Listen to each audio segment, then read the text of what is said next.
नमस्कार, स्वागत है आपका। मैं हूं आपके साथ सृष्टि राय। कहा जाता है कि दिल्ली दिल वालों की है और मुंबई पैसे वालों की, लेकिन आज का नोएडा स्वाद के शौकीनों का है। आधी रात के बाद जब दुनिया अपनी चादर तानकर सो जाती है, तब नोएडा के सेक्टर 76 की एक सड़क पर जायके का मेला लगता है। सोशल मीडिया पर इन दिनों नोएडा की एक चटोरी गली जमकर के वायरल हो रही है, जहां लकड़ियों की आंच पर पकता वुड फायर पिज्जा हो तो कहीं बच्चों का पसंदीदा डोरा पैनकेक हो। लेकिन इस चमक दमक और स्वाद के पीछे एक और कहानी भी है। वो कहानी है नोएडा अथॉरिटी के बुलडोजर की, अतिक्रमण की और रोजी रोटी के उस संघर्ष की जो उजड़ता भी है और सजता भी है।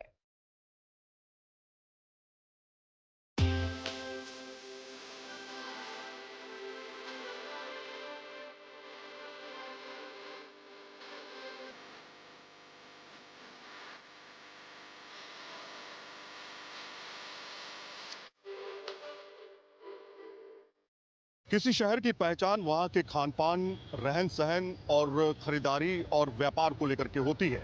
यही वजह है कि आज हम आपको एक ऐसी जगह लेकर के आए हैं जहाँ पर अक्सर माना ये जाता है कि जो लोग काम करने वाले लोग हैं, जो 24 घंटे जो कंपनियां चलती हैं, उनमें जो काम करने वाले और आसपास पे रहने वाले जो लोग हैं, वो जब खाने की शौकीन होते हैं और जो बाहर निकलते हैं तो उनको सेक्टर 76 की ये मार्केट नज़र आती है। नोएडा के सेक्टर 76 में इस समय मौजूद हैं और ये बाज़ार, ये मार्केट, दरअसल इसके बारे में कहा जाता है कि ये खान पान की बहुत अच्छी मार्केट है और ये लगातार वायरल भी होती जा रही है। सबसे पहले हम आपको बताएं कि मौजूद कहाँ पर है। नोएडा के सेक्टर 76 में सिलिकॉन सिटी के सामने ये आप जो बाज़ार देख रहे हैं, ये दरअसल सुबह तक खुलने वाली बाज़ार है और रात भर यहाँ पर लोग आते जाते रहते हैं। साथ में खाने पीने की बहुत सारी वैरायटी आपको यहाँ पे मिल जाती है। आप पैनकेक से लेकर के, अगर आप पिज़्ज़ा के शौकीन हैं या फिर आप गोलगप्पे के शौकीन हैं, तमाम तरह के फूड, बिरयानी से लेकर तमाम तरह की वैरायटी आपको यहाँ पर खाने को मिलती है। रात के 11:30 बज रहे हैं। जहां दुनिया सोने की तैयारी करती है, नोएडा का यह सेक्टर 76 अब जाग रहा है। ये जो भीड़ देख रहे हैं, ये किसी मेले की नहीं, बल्कि नोएडा की उस चटोरी गली की है जो अब सोशल मीडिया पर वायरल है। यह करीब 100 पक्की दुकानों के सामने 200 से ज्यादा फूड कार्ट्स लगते हैं। सोशल मीडिया पर एक तरह से वायरल हो चुकी है मार्केट और इस मार्केट को कवर करने के लिए हम भी यहाँ पे पहुंचे हैं। ये आप तमाम दुकानें देखिए और भीड़ देखिए आप, किस तरह की भीड़ है। भीड़ ये सर, ये सैटरडे संडे भीड़ रहती है ना, यहाँ नॉर्मल भी भीड़ ही होती है। सैटरडे संडे तो होती है, ऑब्वियसली सैटरडे को ज़्यादा होती है। रात तक मिडनाइट क्राउड है यहाँ का और यहाँ पे ज़्यादातर यंगस्टर आते हैं जो अपना आते हैं, रेडी टू ईट प्रोडक्ट लेते हैं और खा के अपना रहते हैं। अच्छा, बहुत सारे ऐसे लोग भी होंगे जो 24 घंटे जो दफ्तर खुले रहते हैं। हाँ, कॉर्पोरेट के लोग भी आते हैं। हाँ बिल्कुल, सारे कॉर्पोरेट के भी हैं और अपने जो मॉर्निंग से ड्यूटी करके इवनिंग में आते हैं, सारे फ्रेंड्स आते हैं, उनकी मीटिंग होती है। कॉलेजेस स्टूडेंट ज़्यादा हैं यहाँ पे। आप लोग कहाँ से आए हैं? हम लोग ग्रेटर नोएडा। ग्रेटर नोएडा से आए हैं। ये स्पेशली 76 का एक्सप्लोर करने या आपको 6 एक्सप्लोर करने? We got a lot of reels जिसमें पता चला कि यहाँ पर बहुत कुछ अच्छा है, so we specifically came here for trying new things. क्या ट्राई किया आपने? This ramen and it's really good in the budget. We have already had some ramen जो 750-800 का है, बट यहाँ पर जो बजट में दे रहे हैं, इट इज़ रियली अमेजिंग। अभी we'll try more things also. इस मार्केट की सबसे बड़ी खासियत है यहाँ की वैरायटी। यहाँ हीट डोम में लकड़ी की आंच पर पकता हुआ वुड फायर पिज्जा है, जिसकी खुशबू दूर दूर से स्ट्रीट फूड के दीवानों को खींच लाती है। ये एक अलग तरह का डोम आप देखिए। इस डोम के अंदर बाकायदा पिज़्ज़ा जो है वो तैयार किया जाता है। किस तरह से तैयार किया जाता है वो हम आपको दिखा रहे हैं यहाँ तस्वीरों में। पहले तो आप देखिए डोम किस तरह का डोम है। क्या है ये? नाम क्या है आपका? मेरा नाम मुफीज़ है। और भाई ये बताइए कि क्या चीज़ है ये और किस तरह के पिज़्ज़ा आप लोग तैयार करते हैं? ये हमारा न्यू पॉलिटाना पिज़्ज़ा होता है। ये साडो बेस होता है और ये पूरा का पूरा ऑथेंटिक इटालियन पिज़्ज़ा देते हैं हम वुड फायर में। हाँ, ये वुड में ही बनता है। ये सारी वुड ही है टोटली, उसी में ही पूरा उसका फ्लेवर्ड आता है। जब ये कोई खाता है तो 4 बजे तक हम यहीं मिलेंगे। अच्छा, लोग आते हैं 3-4 बजे? हाँ, सब आते हैं, हमारे रेगुलर गेस्ट ही हैं सारे टोटल। 76 इतना फेमस मार्केट कैसे बन गया? क्या वजह है, क्या ज़रूरत थी? ये यंग जनरेशन है, अब वो अट्रैक्ट होती है। जी। हाँ, जेन-ज़ी, और वो थोड़ा सा फूडी टाइप की हो चुकी है अब। और हम जब यहाँ तक आ ही पहुंचे तो सोचा क्यों ना इस वुड फायर पिज्जा के स्वाद का लुत्फ उठा लिया जाए।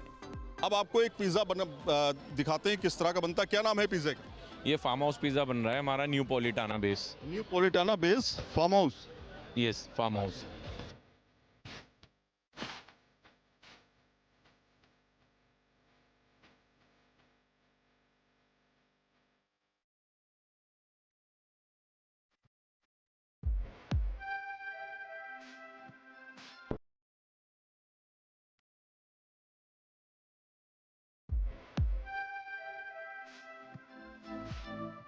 वहीं बच्चों और युवाओं के बीच मशहूर डोरा पैनकेक है, जिसे चखने के लिए फरीदाबाद और दिल्ली से लोग पहुंच जाते हैं। यहाँ पर सबसे ज़्यादा चर्चा इस समय डोरा पैनकेक की है। डोरा पैनकेक किस तरह से बनता है? एक गरम डोरा पैनकेक जिसको आप खाएंगे तो आपको गरम फील होगा, और यहाँ खाने के लिए इसको दूर दूर से लोग आते हैं। किस तरह से इसको तैयार किया जाता है, क्या डिश है, किस तरह की बनती है, यहाँ पे ये आप देखिए, ये है डोरा पैनकेक। ये डोरा पैनकेक जो है बन के तैयार हुआ है। क्या क्या डालते हैं इसमें आप? सर किस तरह से तैयार किया जाता है? इसमें तो पहले पैनकेक होते हैं, नटेला चॉकलेट होती है, ऊपर से वाइट चॉकलेट होती है, डार्क चॉकलेट होती है। हम लोग कस्टमाइज भी करते हैं कि मतलब जिसको जो पसंद है वो ऐसे उस तरह से ना ले सर। रात भर ये बाजार खुली रहती है, कितने बजे तक लोग आते हैं आप?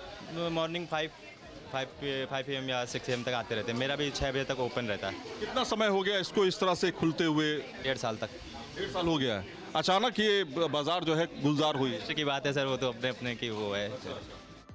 हमने जब इस फूड मार्केट में पहुंचे युवाओं से बात की तो समझ आया कि नोएडा जैसे कामकाजी शहर में इस तरह की नाइट लाइफ की कितनी डिमांड है। सुबह तक कहते हैं यहाँ पे मार्केट खुली रहती हाँ, सुबह 4-5 बजे तक खुले रहती है मार्केट। लगभग सारे शॉप खुले है। एक रहते अच्छा कॉन्सेप्ट है। हैं। ये कॉन्सेप्ट अच्छा है, इसको हर जगह होना चाहिए। लोग को काफ़ी दूर से आना पड़ता है। क्या है कि अब देर रात हो गई, 2 बज गया, 3 बज गया, उसके बाद अगर कोई भूखा है तो उसको खाना नहीं मिलता। नहीं, खाना आराम से यहाँ मिलेगा, कभी भी आ जाओ पर मिल जाएगा। मिल जाएगा, यहाँ पे मिल जाएगा। मिल जाएगा। लोग देखिए कितना स्वाद चखने के, ये पूरा बाजार आप देखिए, ये सजा हुआ है। अलग अलग तरह की वैरायटी है। आप जिधर सर घुमाएंगे उधर आपको कुछ बनते हुए दिखाई देगा। यहाँ पे आप देखिए कुछ चटकारा लेते हुए कोई स्पाइसी समोसे के साथ अलग तरह की डिश यहाँ पे बनती हुई दिखाई दे रही है। देसी चाट जो है बनाई जा रही। क्या बना रहे हैं? देसी चाट सर। देसी चाट। Yes sir. क्या स्पेशल है आपका? सर समोसा चाट, पालक पत्ता चाट। Yes sir. तो क्या स्पेशल कुछ चटनी या कुछ अलग तरह के मसाले आप डालते सर हमारा सारा चटनी भी स्पेशल है। गोर और इमली का चटनी बनाते हैं और हरा धनिया, हरा मिर्च का चटनी बनाते हैं सर। हैं? ये देखिए चाट खाने के लिए भी लोग यहाँ पर पहुँचे हुए हैं। तो सुबह तक ये जो है मार्केट इसी तरह से ओपन रहती है, इसी तरह से गुलजार रहती है। अच्छा, तो आपको तो पता होगा ना कब से ये बाजार जो है गुलजार होने लगी इस तरह से कि रात भर लोग यहाँ पर आकर के स्वाद चखने आते हैं? मैं अभी फ़िलहाल तो थोड़ा दूर था, पर अभी फ़िलहाल 1 महीने आके देखा है तो काफ़ी मज़ा आ रहा देखने में। लोग कहते हैं कि इस तरह के बाजार जो हैं होने चाहिए। कम से कम इससे ये है कि आपको खाने पीने की जगह जो है मिल जाती है और आप जो है अपना स्वाद चखने के लिए पूरा बाजार आप देखिए, पूरी दुकानें यहाँ पर सजी हुई हैं और लोग दूर दराज से लोग आकर के यहाँ पर स्वाद चख रहे हैं। मोती भाई, ये बताइए कहाँ से हैं आप? लखनऊ से। अरे लखनऊ से यहाँ पे आए हैं, क्या बना रहे हैं? Chicken shawarma roll. Chicken shawarma. तो कैसा लोग पसंद कर रहे हैं चिकन? काफ़ी अच्छा पसंद करते हैं। अच्छा, क्या यूएसपी है आपकी? किस तरह से स्वाद किस तरह का रहता है? काफ़ी अच्छा डिफरेंट है, काफ़ी लोगों से अच्छा टेस्ट है हमारा। सबसे पुराने हम ही मार्केट में हैं यहाँ पे। 7 साल से हैं। कितना साल हो गया? 7 साल। 7 साल से हैं। तो 7 साल में क्या बदलाव देख रहे हैं आप? लोग कह रहे हैं कि अब सुबह तक दुकानें खुली रहती हैं, बढ़िया लोग आते हैं, रात में 3 बजे 4 बजे। सही है, यहाँ पे लोग आते रहते हैं, अच्छा है फीडबैक यहाँ पे। अच्छा। हाँ जी। बीच में ये क्या दुकानें हटाई भी गई थी क्या? ये साइड में दुकानें अतिक्रमण के वजह से हटाई भी गई थी? हाँ जी, हाँ जी। अथॉरिटी की तरफ से फिक्स रहते हैं या किस तरह से आप लोग का अनुबंध रहता है अथॉरिटी में? अथॉरिटी से तो हमारा कोई लेना देना नहीं होता, बट हम दुकान वालों से रहते हैं। अच्छा, दुकान वालों से कनेक्ट रहते हैं। हाँ जी। तो दुकान वालों से ही आपका संपर्क रहता है, जो लेना देना है दुकान वालों से ही बातचीत? हाँ जी, हाँ जी। तो अथॉरिटी वाले बीच बीच में आकर के अतिक्रमण हटाने के नाम पर ऐसा क्यों करते हैं? उनके वो नीचे के लिए आते हैं सर, ऊपर कम हटाई जाती है यहाँ पे। ये जो नीचे है, हाँ जी। नीचे जो रेडी पटरी है, हाँ जी। वो उसको हटाने के लिए आते हैं। इस नए नवेले फूड मार्केट की लोकप्रियता सिर्फ दिल्ली और आसपास ही नहीं बल्कि हापुड़ तक पहुंच चुकी है। स्वाद के शौकीनों के लिए इस मार्केट में अघोषित नियम भी बन चुके हैं। आप कहाँ से आए हैं भाई साहब? फरीदाबाद से। बाप रे, मतलब कुछ लोग फरीदाबाद से आए हैं, कुछ लोग ग्रेटर नोएडा से आए हैं, दिल्ली से भी कुछ लोग आए हैं। क्या चखने के लिए आए हैं? यहाँ पे ऑप्शंस इतनी सारी हैं, सब कुछ थोड़ा थोड़ा चखेंगे। मतलब समझ में नहीं आ रहा कि क्या चखा जाए पहले मीठा चखा जाए, खट्टा चखा जाए, लेकिन से शुरू हो जाओ, दूसरे तक चलते जाओ। तो आप फरीदाबाद में आए हैं, दिल्ली भी बहुत बड़ी मार्केट है, चांदनी चौक बहुत बड़ी मार्केट है, इसको एक्सप्लोर करने की क्या वजह है? सब कुछ एक्सप्लोर करना चाहिए, वहाँ का करा हुआ है, यहाँ करने आए हैं। अच्छा, मतलब इसके बारे में सुना आपने? हाँ। नोएडा के सेक्टर 76 की बाजार इस समय 10:30 बज चुके हैं और मैं इस बाजार में मौजूद हूं, जहां पर आप देखेंगे कि बड़ी संख्या में लोग यहां स्वाद चखने के लिए दूर दूर से आते हैं। क्या आपको स्पेशल लगता है नोएडा की 76 मार्केट क्यों इतनी फेमस होती है? सर ये एक्चुअली मार्केट हमारी शाम को 5 बजे से चालू हो जाती है, प्लस ये रात को 10 बजे तक हमारा नॉर्मल क्राउड रहता है। उसके बाद रात को बैचलर क्राउड आता है, स्टूडेंट्स आते हैं, तो रात को भी हमारा ये मार्केट ओपन रहता है। और इस मार्केट में ऑप्शंस बहुत हैं आपके पास। खाने के ऑप्शंस बहुत खाने के ऑप्शंस बहुत हैं। आप पैटीज से लेके, स्नैक्स से लेके, डेजर्ट से लेके अपना मेन कोर्स, सारी चीज़ें हैं इसमें, ऐसा क्या नहीं है। आपको यहाँ पे पैटीज ट्राई कर सकते हैं, आप वहाँ पिज़्ज़ा ट्राई कर सकते हैं, पैनकेक ट्राई कर सकते हैं, डोरा। फास्ट फूड टाइप है? हाँ, सब हेल्दी भी है। हेल्दी से आप आगे एक कार्ट है जो बेसिकली जिम का ही करवाता है, उसके बाद जिम की डाइट है वो भी है। और आप कहाँ से लोग आते हैं यहाँ पे? यहाँ पे ग्रेटर नोएडा, गाजियाबाद, काफ़ी दिल्ली से भी लोग आते हैं, क्योंकि दिल्ली के पास ऑप्शन नहीं है रात को कोई इतना पूरा मार्केट जैसा ऑप्शन, तो यहाँ पे ऑप्शन है। नोएडा में तो सेक्टर 18 भी है, बड़ी मार्केट है, वहाँ पे लोग जाते हैं बड़ी संख्या में। लेकिन अब देख रहे हैं इस तरह की मार्केट ज़्यादा फेमस होती जा रही है। क्यों? पास है, एक्सेस अच्छा है। बेसिकली एटमॉस्फेयर यहाँ का इतना बढ़िया है, यहाँ पे कभी कोई ऐसी प्रॉब्लम नहीं होती है। अगर होती भी है तो यहाँ पे पुलिस खड़ी रहती है हमेशा आप प्रोटेक्शन के लिए। और एटमॉस्फेयर इतना बढ़िया है कि रात को आप देख सकते हो, आराम से बैठ के भी खा सकते हो, टहल भी सकते हो। 10:30 बज रहा है और 10:30 बजे देखिए भाई साहब जो है स्वाद चखने के लिए यहाँ से आए। कहाँ से आए भाई साहब? हापुड़ से आए। ये हापुड़ से आए, सोचिए ज़रा। तो ये मार्केट के बारे में आपको पहले से पता था या किसी से पूछ करके या व्लॉग देख करके आए? मार्केट के बारे में पहले से पता था, मैं पहले से इसका आदी हूँ। अच्छा, काफ़ी समय से आ रहे हैं आप लोग? बहुत टाइम से आ रहे हैं हम। अच्छा, काफ़ी अच्छा खाना मिलता है यहाँ पे खाने के लिए, और काफ़ी सारी वैरायटी ऑफ फूड्स आइटम मिलते हैं यहाँ पे। अब जरा इस बाजार की दूसरी सच्चाई देखिए। नोएडा प्राधिकरण ने 11 फरवरी को सेक्टर 76 के इसी आम्रपाली प्रिंसली एस्टेट के पास अतिक्रमण के खिलाफ अभियान चलाया था और बुलडोजर के जरिए नाइट फूड हब की अवैध दुकानों, टीन शेड और स्ट्रीट फूड कार्ट को ध्वस्त किया गया। अथॉरिटी की तरफ से ये कार्रवाई ट्रैफिक जाम को कम करने और सार्वजनिक फुटपाथ खाली कराने के लिए की गई थी, लेकिन बुलडोजर के जाते ही दुकानें फिर वहीं सज गई। सवाल है कि अगर ये दुकानें अवैध थीं, तो पहले ही उन्हें शुरुआत में ही क्यों नहीं रोका गया? ऐसी नौबत आने ही क्यों दी? क्या अथॉरिटी को पता नहीं था कि ये दुकानें अवैध रूप से लग रही हैं? तो ये तो पहला पहलू रहा, लेकिन दूसरा पहलू ये भी है कि इस बाजार में अतिक्रमण को लेकर के काफ़ी समस्याएं रही। और इस बार आपको बताएं, फरवरी में 2026 में ही यहाँ पर बड़ी संख्या में अतिक्रमण को हटाया भी गया था और ये कहा गया था कि अवैध अतिक्रमण है। पहले तो रात में आपको ये नज़ारा दिखाते हैं कि किस तरह से कितनी लंबी बाजार है ये। वहाँ से ले करके आप चारों तरफ देखेंगे अगर, तो सिलिकॉन सिटी जो है नोएडा सेक्टर 76 की, सिलिकॉन सिटी के सामने ये बाज़ार है और प्रिंसली स्टेट जो है आम्रपाली प्रिंसली, उस में ये मार्केट है और पूरी दूर तक मार्केट जाती है और लगभग रात के 3-4 बजे तक की बाजार जो है खुली रहती है। आखिर कौन है जो इस बाजार को उजाड़ता भी है और फिर बसने भी देता है? सवाल है, ये दुकानें हटाई ही क्यों जाती हैं? और अगर हटाई जाती हैं तो फिर दोबारा बसाई क्यों जाती हैं? ये इतनी देर तक जो बाजार खुलती है, कोई अथॉरिटीज़ का कोई इशू तो नहीं होता? अथॉरिटीज़ कोई ये तो नहीं कहते कि भाई इतना वो नहीं है, लेकिन अभी तो फिलहाल अभी ऐसा कोई इशू नहीं है अभी फिलहाल। बीच में अभी उन लोगों ने कार्रवाई भी की थी शायद। हाँ, तो फिर अब नॉर्मल हो गया, कोई इशू नहीं उसका। हो गया, मतलब अभी वो जो दुकानें हटी थी वो दोबारा उन्होंने अपने लगा ली। हाँ, लग गई। मसला ये है कि जाम की समस्या जो है वो काफ़ी ज़्यादा इस इलाके में रहती है। ऐसी शिकायतें भी बहुत बार आई हैं, लेकिन सवाल खड़ा ये होता है कि बाज़ार को व्यवस्थित क्यों नहीं किया जा रहा है। आप देखिए, रात के करीब 10:30 11 बज रहे हैं। रात के 11 बजे भी आप देखिए स्थिति किस तरह की है। जाम की स्थिति थोड़ी देर बाद अगर आप देखेंगे तो यहाँ पर बन जाती है, और जब पीक आवर्स होता है उस समय तो काफ़ी ज़्यादा परेशानी लोगों को होती है।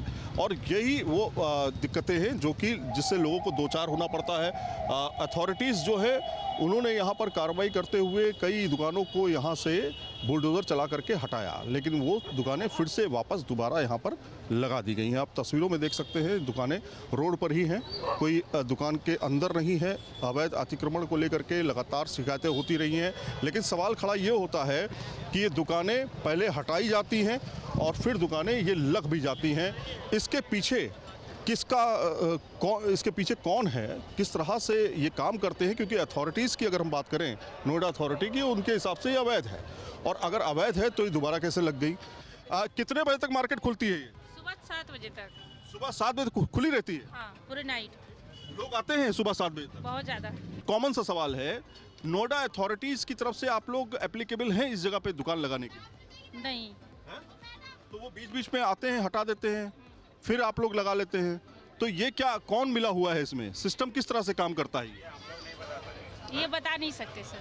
ये नहीं बता सकते। आपको पता तो होगा? नहीं, ये नहीं बता सकते। मतलब कौन है, किसको पैसा दिया जा रहा है? ये नहीं मालूम सर, ये नहीं बता सकते सर। बता दीजिए भाई, क्या दिक्कत है? कैसे बता दे, हम लोग का रोजी रोजगार का बात है, हमें भी बच्चे पालने हैं, कैसे बता सकते हैं आपको? भारत सरकार ने model shops and establishment act के तहत कुछ शर्तों के साथ 24 घंटे दुकानें खोलने की छूट दी है ताकि रोजगार बढ़े। लेकिन क्या नोएडा में यह नियम एक गोरख धंधे में बदल चुका है? अब सवाल खड़ा ये होता है कि इस नेक्सस काम किस तरह से करता है, क्योंकि कभी दुकानें लगती हैं, कभी हट जाती हैं, और स्वाद जो होता है वो दरअसल बरकरार रहता है। आपका नाम क्या है भाई साहब? समीर। समीर भाई, ये बताइए कि अभी फरवरी में कार्रवाई हुई थी, आपको याद है ना? नहीं, मैं यहाँ नहीं था। तोड़फोड़ की कार्रवाई की गई थी अतिक्रमण हटाने के नाम पर। मैं यहाँ तो था नहीं सर, मेरे भाई थे, मुझे पता भी अच्छा, भाई थे आपके। तो ये पहले दुकानें हटाई जाती हैं, फिर लगा दी जाती हैं, फिर हटा दी जाती हैं, ये क्यों होता है सर? पता नहीं इसके बारे में, हमें तो कुछ पता नहीं, हम तो गांव से आए हैं। अच्छा। ये लोग आते इसलिए हैं क्योंकि डिमांड है, और शायद हमारे पास उतना इंफ्रास्ट्रक्चर नहीं है कि वो सप्लाई ऑर्गेनिक तरीके से नहीं हो पा रही है, तो ये अलग तरीके से होती है वो सप्लाई। तो जब जब कुछ रूल्स बनते हैं थोड़े टाइम के लिए हट जाएगा, लेकिन क्योंकि मार्केट में डिमांड है तो वो अपने आप सप्लाई को अट्रैक्ट करेगा, और वो कुछ ना कुछ होके मशरूम क्लाउड्स बन के वो आएंगे ही वापस। मतलब है कि कहीं ना कहीं कोई नेक्सस काम कर रहा है जो कह रहा है कि पहले हटाने के लिए हम तुम्हारे पास आएंगे, तुम्हारी दुकान हटाएंगे, और दुकान तोड़ भी देते हैं। मतलब ऐसा नहीं कि दुकानदारों को कोई समय दें कि भैया ये सामान तुम्हारा कीमती है, तुम हटा लो, उसके बाद जो है यहाँ पे ना लगाना। वो क्या करते हैं, पूरा बुलडोजर चला देते हैं उसके ऊपर, उससे नुकसान होता है दुकानदारों का। ये लॉ को इन्फोर्स किया जाता है बार बार, लेकिन क्योंकि डिमांड इतनी ज़्यादा है और सप्लाई कम है, तो वो लॉ इन्फोर्समेंट जब भी ख़त्म होता है, जब थोड़ा स्लो होता है, तो वो फिर से पॉपअप कर जाते हैं ये लोग वापस। सेक्टर 76 की ये मार्केट एक इमोशन बन चुकी है। किसी के लिए ये स्वाद का ठिकाना है तो किसी के लिए रोजी रोटी। अतिक्रमण की कार्रवाई अपने लिए मुसीबतों का पहाड़ भी लेकर आती है। बहुत असर पड़ता है इससे, टूट जाते हैं काउंटर्स। यहाँ तो देखिए एक परमानेंट लॉ होना चाहिए, लगवाते भी यही लोग हैं सर, यहाँ तो लगना ही नहीं चाहिए। देखिए रूल होना चाहिए ना, यहाँ तो लगे ही ना, और लगे तो फिर हटे ना सर, क्योंकि देखिए हम लोग तो फिर भी कहीं ना कहीं पे सरवाइव कर लेंगे, लेकिन ये जो छोटे छोटे वेंडर्स हैं सर, 5-5, 10-10 हज़ार रुपया दे के जो काम करते हैं, कैसे कर पाएंगे? आप कहीं ना कहीं उन लोगों को रखती भी हैं, उनको रोजगार भी देती है? बिल्कुल सर, बिल्कुल दे रहे हैं, रोज़गार भी दे रहे हैं सर, सब कर रहे हैं, बहुत खुश भी हैं वो। चलो कि कोई कहीं से गांव से आया हुआ है सर, कोई कहीं से आया, क्योंकि देखिए खेती बाड़ी का काम हर टाइम नहीं रहता है इनका, ये 2-3 महीने काम करने वाले लोग रहते हैं ये। यहाँ पर आपके इंक्रोचमेंट के चलते जो है बुलडोजर चलाया था, कितना नुकसान होता है जब इस तरह की कार्रवाई होती है? कितना प्रभाव पड़ता है आपके व्यापार? बहुत प्रभाव पड़ता है सर, 80% प्रभाव पड़ता है। एक तो सामान टूट जाती है, ठीक है, उनका भी जायज़ है आना, ऐसी बात नहीं है सर, क्योंकि हम लोग लगा रखे तो थोड़ी बहुत स्पेस ज़्यादा के लिए धीरे धीरे करेंगे, वो तो स्पेस मत नुकसान बहुत काफ़ी होता है सर, फर्क भी बहुत पड़ता है। जो व्यापार पूरी तरीके से ख़त्म हो जाता है तो आप लोग उस बीच में क्या करते हैं, कैसे आप लोग अपना सर्वाइवल करते हैं? धीरे धीरे फिर उठाते हैं, जैसे पहले उठाते हैं, धीरे धीरे थोड़ा छोटा हाँ स्पेस करते हैं, जैसे न्यू दुकान खोलना वैसे फिर खोलते हैं। मुश्किल होता है, आप इसके सहारे आप घर के परिवार का खर्चा लेके चलते हैं, किसी से आप कर्जा भी ले रखे हैं, कहीं लोन भी चल रहा होता है, बहुत सारी चीज़ जब टूटती है तो बहुत सारा चीज़ बहुत ही दिक्कत हो जाता है, सबका डिफॉल्टर होना पड़ जाता है। आपको फिर नहीं किसी से पैसे लेना पड़ेगा, फिर से सामान लाने के लिए। अब स्टैंड टूट गया तो 2200 रुपये का आता है, आपका टूट गया फिर 2200 का लेके आएंगे। काउंटर टूट जाएगा, कम से कम 20,000 25,000 का काउंटर बनता है। नुकसान तो अब क्या ही बताएं, नुकसान बहुत सारे हो जाते हैं। काउंटर टूट जाते हैं, काउंटर बनवाने में लगे जाते हैं। नुकसान आते हो टाइम भी नहीं देते? नहीं, टाइम तो कुछ नहीं देते हैं, वो कुछ बताते नहीं, डायरेक्ट आकर मार्केट में तोड़ फोड़ लगाते हैं बस कमेटी वाले। जी, उसके बीच में उनके जाने के बाद काउंटर सही करवाएंगे, काउंटर सही करा कर फिर लगाते हैं। जिस सड़क जाम के नाम पर फरवरी में बुलडोजर चला था, क्या वो समस्या अब खत्म हो चुकी है? और अगर नहीं तो फिर दुकानें कैसे लग रही हैं? हमारा सवाल नोएडा अथॉरिटी से था और हमने इसके लिए नोएडा अथॉरिटी से संपर्क करने की भी कोशिश की। नोएडा अथॉरिटी के बुलडोजर चलाकर अतिक्रमण हटाने की कार्रवाई को लेकर हमने नोएडा अथॉरिटी को एक ईमेल किया और ईमेल में ये जानने की कोशिश की कि जिन जगहों पर अवैध मार्केट लगती है उन जगह बुलडोजर गरजता है, अवैध मार्केट को हटाया जाता है, बावजूद उसके दोबारा से वहाँ बाजार सज जाता है। इसके पीछे क्या कारण है, यही जानने के लिए ईमेल से नोएडा प्राधिकरण का पक्ष जानने की कोशिश की गई, लेकिन कई दिन बीत जाने के बाद भी अधिकारियों द्वारा कोई जवाब इस पूरे मामले में नहीं दिया गया। नोएडा 76 का ये मार्केट सैकड़ों लोगों को रोजगार मुहैया कराता है। दिल्ली एनसीआर के लिए नया फूड हब के तौर पर विकसित हो रहा है। यानी यहाँ भीड़ है, रोजगार है, दुकानें हटती हैं, फिर लग जाती हैं। यही नोएडा की इस चटोरी गली की किस्मत भी है। Syed Aamir Hussain, team news nation. अब से डीडी फ्री डिश की चैनल नंबर 57 पर देखिए न्यूज नेशन।